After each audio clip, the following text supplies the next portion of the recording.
ખબરોમાં બન્યા રહેવા માટે બેલ આઇકોન દબાવો અને એબીપી અસ્મિતાને સબસ્ક્રાઇબ કરો.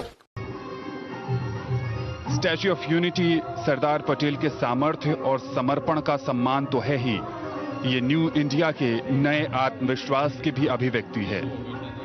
ये देश भर के उन किसानों के स्वाभिमान का प्रतीक है जिनकी खेत की मिट्टी से और खेत के साजो सामान का लोहा इसकी मजबूत नींव बनी और हर चुनौती से टकराकर अन्न पैदा करने की उनकी भावना इसकी आत्मा बनी है.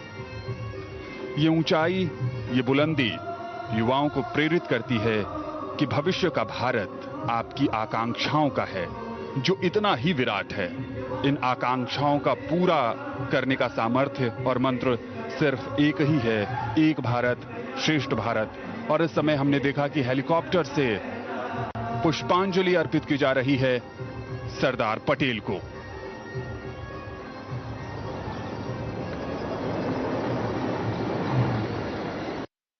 Floral tribute being showered from the skies,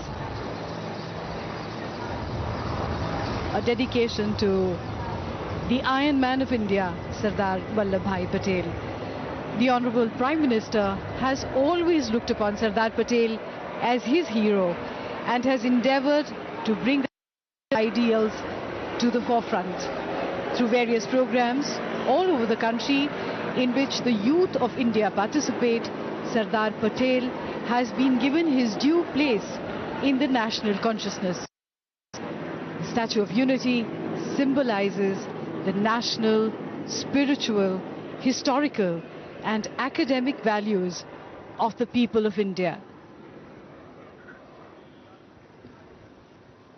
आज एकता दिवस पर श्रद्धा का भाव सबसे ऊपर और कृतज्ञ राष्ट्र की ओर से माननीय प्रधानमंत्री भारत के लौह पुरुष सरदार वल्लभ भाई पटेल को श्रद्धांजलि अर्पित करते हुए पद पूजा,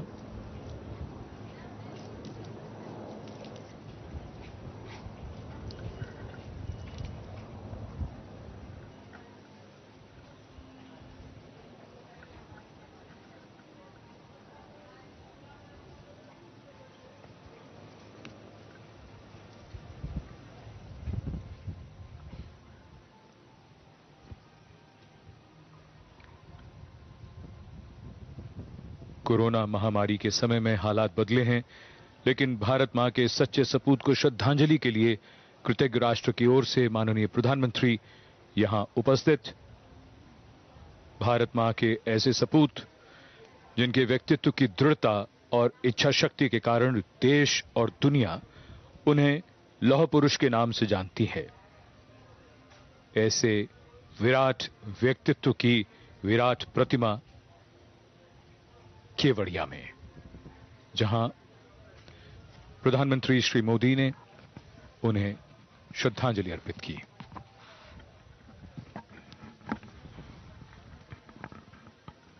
The Prime Minister paying tributes to Sardar Vallabhbhai Patel, and the tallest statue is a reminder to us of the great contribution of Sardar Vallabhbhai Patel of India. Ask that when we look at the text and the time that this happened, and also the fact that there were adversaries to India at that time,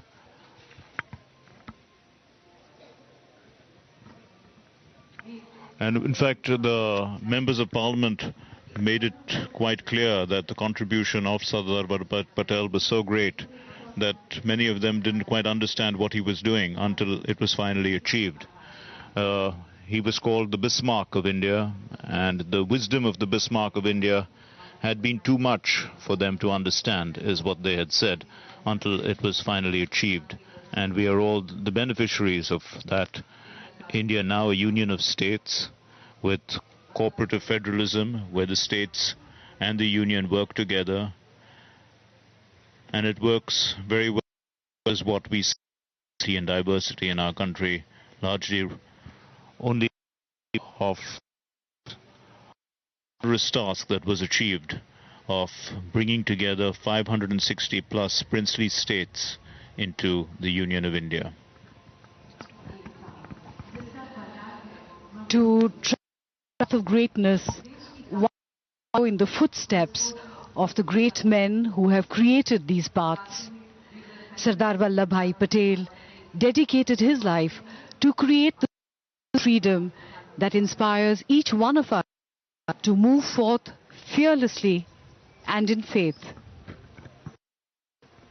माननीय प्रधानमंत्री श्री नरेंद्र मोदी ने लौह पुरुष सरदार वल्लभ भाई पटेल की 145वीं जन्म जयंती के अवसर पर उन्हें श्रद्धा सुमन अर्पित किए। एक ऐसी शख्सियत जिन्हें स्वयं माननीय प्रधानमंत्री श्री नरेंद्र मोदी अत्यंत श्रद्धा भाव से देखते हैं, उनसे प्रेरित होते हैं। न केवल वे बल्कि सैकड़ों भारतीय, करोड़ों भारतीय आज गौरवान्वित महसूस कर रहे हैं। राष्ट्रीय एकता दिवस के इस समारोह के अवसर पर, जिसका आयोजन यहां केवड़िया गुजरात है, सरदार पटेल ने न केवल भारत को भौगोलिक एकता के सूत्र में बांधा, बल्कि सांस्कृतिक विविधताओं के बावजूद सशक्त भारत की रचना में उनका सबसे महत्वपूर्ण योगदान रहा। और 562 के भारत में विलय को अंदाज में कुशलता से अंजाम तक पहुंचाया, उसके उदाहरण इतिहास में बिरले ही मिलते हैं। और आज सारा राष्ट्र नमन कर रहा है। राष्ट्रीय एकता दिवस के अवसर पर को श्रद्धांजलि दी जा रही है।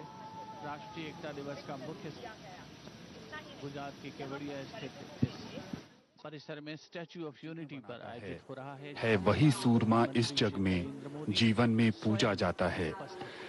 सरदार पटेल ने जिन रास्तों को अपनाया, दुनिया आज उनका अनुसरण कर रही है और प्रधानमंत्री स्वयं उन्हें आदर्श मानते हुए उनके बताए रास्तों पर चलकर भारत को आत्मनिर्भर भारत बनाने की तरफ ले जा रहे हैं। स्टैच्यू ऑफ यूनिटी का ये पूरा परिसर पर्यटन के लिहाज से भी बहुत विकसित किया गया है। प्रधानमंत्री इस समय इसी परिसर में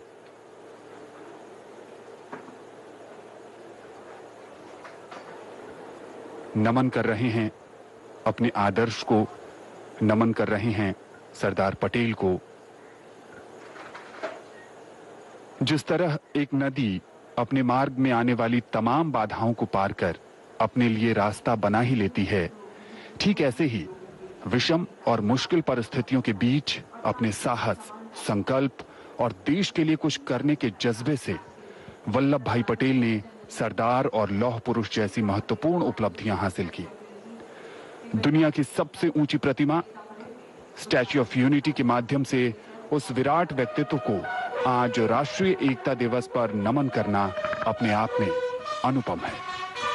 And the Prime Minister has always spoken of cooperative federalism, and I'd like to quote to you actually what Sardar Patel had said while talking at the Constituent Assembly about exactly what the Prime Minister keeps talking about. He said, and I quote, "I am sure that this House will note with gratification the important fact that unlike the scheme of 1935, our new Constitution is not an alliance between democracies and dynasties, but a real union of the people of India built on the basic concept of the sovereignty of the people. It removes all barriers between the people of the states and the people of the provinces and achieves the first time objective of a strong democratic India built on the true foundation of cooperative enterprise on the part of the people and the provinces and the states alike." और माननीय प्रधानमंत्री एकता दिवस parade में शामिल होने के लिए प्रस्थान कर चुके हैं।